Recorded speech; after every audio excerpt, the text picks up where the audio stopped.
I moved into my apartment about a month after a bad breakup, so at first I blamed everything on stress. It was a 6-story brick building just outside downtown. Not dangerous, not nice, just one of those older places with dim hallways, beige walls, and a lobby that always smelled faintly like old carpet and lemon cleaner. My unit was 6B, near the end of the top floor hallway. I liked that part because there wasn't much foot traffic. The first weird thing happened on a Tuesday night. I woke up around 2:14 in the morning because I heard my door handle move. Not pounding, not someone trying to break in, just a slow, careful turn, like someone was testing it. I sat up and listened. Then I heard it again. The deadbolt had been locked, so whoever it was couldn't get in. After a few seconds, it stopped. I went to the peephole and looked out, but the hallway was empty. The next morning, I told myself it was probably some drunk person on the wrong floor. That kind of thing happens in apartment buildings. Still, before I left for work, I tucked a thin strip of receipt paper into the top corner of my door so I'd know if it had been opened while I was gone. When I came home that evening, the paper was on the floor just inside my apartment. Nothing looked stolen. My laptop was there. My TV was there. My wallet was in the kitchen bowl where I always left it. But I knew for a fact I had shut that door with the paper in place.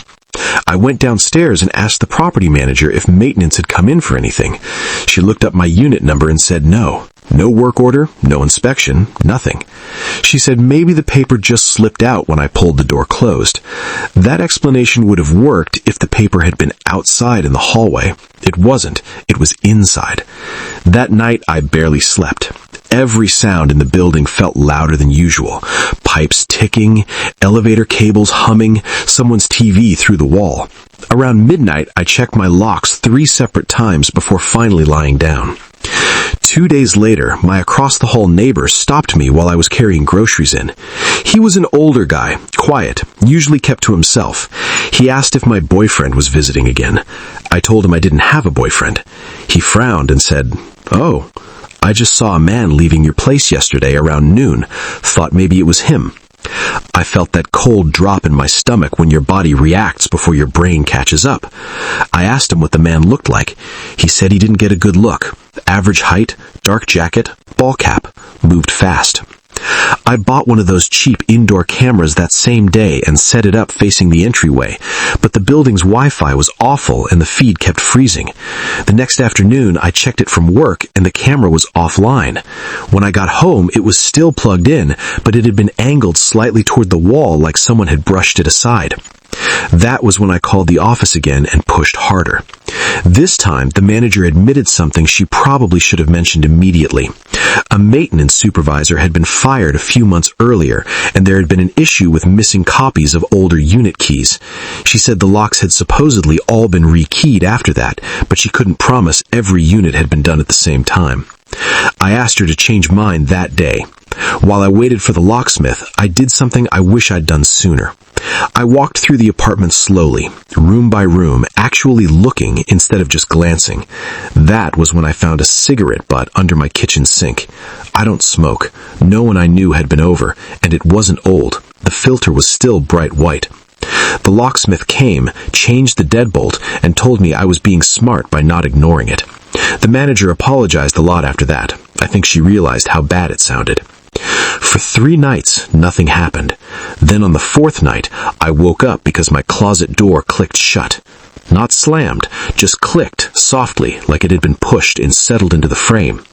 I turned on the bedside lamp so fast I almost knocked it over. The closet door was closed. I always slept with it open because the apartment felt too small otherwise. I know that sounds like a tiny detail, but when you live alone, you notice your own habits. I checked the closet. Nothing. But up on the top shelf, one of my shoe boxes had been moved forward. It had been pushed right to the edge. Inside the box was nothing but a folded Polaroid. It was me, asleep in bed. The picture had been taken from my bedroom doorway. You could see the side of my face, one arm outside the blanket, and the digital clock on my nightstand. 2:13 a.m. I moved out that weekend. The police took the photo, and the building finally admitted there had been at least one other tenant complaint about unexplained entries months earlier. They never told me they found the person, but the part that still bothers me is this. The photo wasn't hidden somewhere deep in the closet. It had been placed in a shoebox I rarely opened, but not so deeply that I'd never find it. It felt like whoever took it wanted me to know they'd been there, just not until they were done. The creepiest apartment I ever lived in wasn't the oldest one or the cheapest one. It was actually one of the more modern places I rented in college. It was one of those square apartment complexes built around a central courtyard, with every unit facing another unit across a gap of maybe 40 feet. During the day, it looked normal enough. At night, it felt like living in a fish tank. My unit was on the 4th floor. Directly across from me was 4E. According to the leasing office, 4E had been empty for weeks because of water damage. That mattered because about a week after I moved in, I started hearing faint sounds from inside it. Not all the time, just late at night. A chair scraping, something tapping lightly against a wall. Once, what sounded like a TV turning on for maybe 5 seconds and shutting back off. The windows in 4E were always dark. I asked the leasing office about it, and the girl at the front desk just said restoration workers probably stopped by during the day and maybe left equipment running. It didn't really answer the question, but I let it go. A few nights later, I found a typed note slid halfway under my door. It said, "You leave your kitchen light on too late." No name, no apartment number, nothing else. At first, I assumed it was just some irritated neighbor, but the wording was strange. Not, "Your music is loud," not, "Please be quieter," just that my kitchen light was on too late. I looked through the peephole and down the hall, but no one was there. After that, I started noticing how exposed my apartment really was. If I sat on my couch, someone in the opposite building could see me. If I stood at the sink, someone could see my side profile. If I walked from the shower to my bedroom without fully closing the bathroom door, someone could probably tell. I bought thicker curtains. Then I got a second note. This one was tucked into the pages of a package that had been left outside my door. Curtains don't help when you forget the bathroom window. That was the note that made me report it. The manager said there was no resident in 4E. No one should have access except staff and contractors, and she'd look into it. That phrase has never comforted anyone in their life, and it didn't comfort me either. For the next 2 nights, I barely turned on any lights after dark. I kept my blinds shut even during the day. I started using the laundry room in the building next door because it felt less exposed than the one in our basement. Then there was a building-wide fire alarm just after 1 a.m. Everyone poured into the courtyard in pajamas and hoodies, annoyed and half awake. I stood there with a group of tenants looking up at the floors while the alarm blared. That was when I saw movement in 4E. A white phone screen lit up near the window for maybe 2 seconds, then vanished. When the all clear was given and everyone started going back inside, I didn't go to my unit. I went straight to 4E. The door was shut, but it wasn't fully latched. It opened with one push. Inside, the apartment was empty in the way hotel rooms feel empty after checkout. No furniture, no decorations, just bare floors, white walls, and the smell of dust. But in the living room, right in front of the peephole and facing my door across the hall, was a folding camp chair.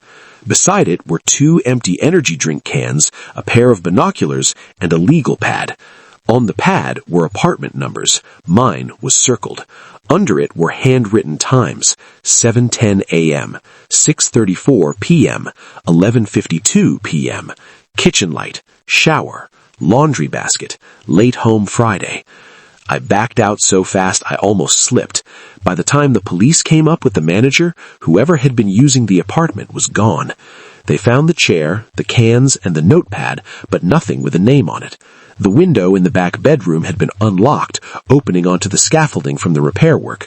Whoever it was had a clean way in and out without ever using the hallway. The leasing office changed my locks, even though no one had entered my unit, and they moved me temporarily to another building while the police investigated. A week later, I went with a friend to collect the rest of my things. My old hallway was quiet. 4E had been sealed with tape across the frame. My welcome mat was gone. I figured management had tossed it while cleaning the hall. I packed up the last box from my bedroom, shut off the lights, and opened the door to leave. My welcome mat was there. Not outside my old unit. It had been placed directly in front of the taped-off door to 4E, centered neatly, facing inward, like it belonged to whoever had been sitting in that chair. For almost a year, I worked night shifts at a hospital and got home between 3:30 and 4 in the morning. That schedule changes the way a building feels. The same hallway that seems ordinary at 3 p.m. feels wrong at 3:40 a.m. Elevators take too long. Every door looks the same. Even normal sounds start to feel like warnings. I lived on the 5th floor of a large apartment complex with 2 elevator towers and an enclosed concrete stairwell at each end. Usually I took the elevator up from the garage, but one week one of them kept breaking, so people had to use the stairs more often. The first time I saw him, he was sitting on the landing between the 3rd and 4th floors. Not sleeping, just sitting. His back was against the wall, one knee up, dark hoodie on, face tipped down like he didn't want to be noticed. I slowed down automatically. He looked up just enough for me to see part of his face. He said, "Sorry, waiting for someone." His voice was calm, almost too calm. I went around him and kept climbing. By the time I reached my floor, I felt stupid for being nervous. People wait in stairwells. People smoke there. People hide from roommates there. It wasn't illegal. But 2 nights later, he was there again, this time on the landing between 4 and 5. Same hoodie, same posture.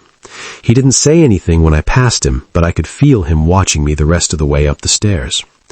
After that, small things started happening. My buzzer would go off from the lobby at strange hours, usually after midnight, and when I answered, no one spoke. Once, when I got off the elevator, I heard footsteps ahead of me in the hallway, but by the time I turned the corner, there was no one there. Another morning, I found a smear in the dust near my doormat where someone had dragged a finger through it. Not random lines, just 2 numbers. 5C. My apartment. I reported the stairwell guy to the office. They asked for a description, but mine was useless. Average build, dark hoodie, maybe 30s, maybe 40s. They checked the security cameras and told me the stairwell cameras on that side of the building had been out for weeks because of vandalism. That did absolutely nothing to make me feel better. I started changing my routine. Sometimes I came in through the front entrance instead of the garage. Sometimes I waited in the car for a few minutes before heading up. I even had a coworker stay on the phone with me while I went from the garage to my apartment. For a few days, I didn't see him. Then, one morning, after a rough shift, I pushed open the stairwell door on the 4th floor and stopped immediately. There was a disposable coffee cup sitting on the step. My name was written on it. Not my apartment number, my actual first name. The marker had bled into the paper a little, like it had been written recently. That was the point where it stopped feeling like a weird building issue and started feeling personal. The police came later that day. They searched the stairwell and found a blanket, food wrappers, and a charger tucked behind a maintenance cabinet on the 2nd floor landing. Someone had definitely been using the stairwell to stay there, at least part-time. The officer told me they'd likely scared him off. That night, I got home early, around 2:50 a.m., because the unit was overstaffed. I decided to use the elevator and avoid the stairs entirely. The elevator opened on 5, and my hallway looked empty. For once, I felt relieved. Then, I noticed my apartment door wasn't fully shut. It was close enough to look normal from the elevator, but the latch hadn't caught. There was a thin black line at the edge where the light from inside didn't quite meet the frame. I knew I had locked it before work. I stood there for maybe 2 seconds, frozen, then backed up and called 911 before touching anything. When officers cleared my apartment, they didn't find a person inside, but they found something worse, in a way. My living room lamp had been turned on, a kitchen chair had been moved to face the front door, and on the table beside it was my spare garage remote, the one I kept in a drawer by the sink because I never used it. Whoever had been in there had found it. The police figured he'd gotten in when another tenant let him into the garage or when the outer stairwell door hadn't latched all the way. They said he may have heard the elevator and slipped back out before I reached my unit. I moved less than 2 weeks later. A few days before I left, the property manager emailed me an audio file taken from my emergency maintenance voicemail system. She said police had asked her to send it over. It was from the night I found my door open. Apparently, while I was backing away and trying to call 911, my phone had first butt-dialed the office line and left a voicemail. The recording was mostly my breathing and my footsteps on the hallway carpet. Then, very clearly, from close to my apartment door, a man's voice whispered, "She's early."